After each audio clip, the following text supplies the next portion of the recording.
High, welcome to my channel. চলো আজ তোমাদের সাথে এই কই মাছের রেসিপিটা শেয়ার করি।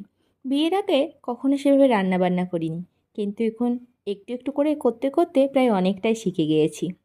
মাছটা বাজার থেকে কেটে নিয়ে এসেছিলো, তাই আমার খুব একটা অসুবিধা হয়নি। ধুয়ে মাছটাকে লবণ হলুদ মাখিয়ে নিয়েছি। এই মাছটার জন্য আমি দুটো মশলা রেডি করেছি। একটাই পেঁয়াজ রসুন আর লাল লাল দেখে কিছু লঙ্কা পেস্ট করে তার ভিতর লবণ হলুদ লঙ্কা গুঁড়ো চিনি দিয়েছি, আর আরেকটা মশলায় জিরে বাটা আদা বাটা দিয়েছি। কড়াইতে সাদা তেল দিয়ে ভালো করে তেলটা গরম হলে মাছগুলোকে এপিটোপিট করে লাল লাল করে ভেজে নিয়েছি।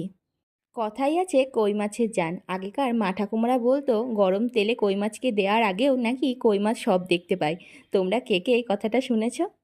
মাছগুলো ভাজা হয়ে গেলে ওই তেলেই জিরে আর তেজপাতা ফোড়ন দিয়েছি। এবার আগে থেকে কেটে রাখা টমেটো দিয়ে ভালো করে নাড়াচাড়া করে নিয়েছি। তেলের ওপর টমেটো কুচি দিলে তরকারির কালারটা খুব সুন্দর হয়। তোমরা কখনো এই ট্রিকটা ট্রাই করো।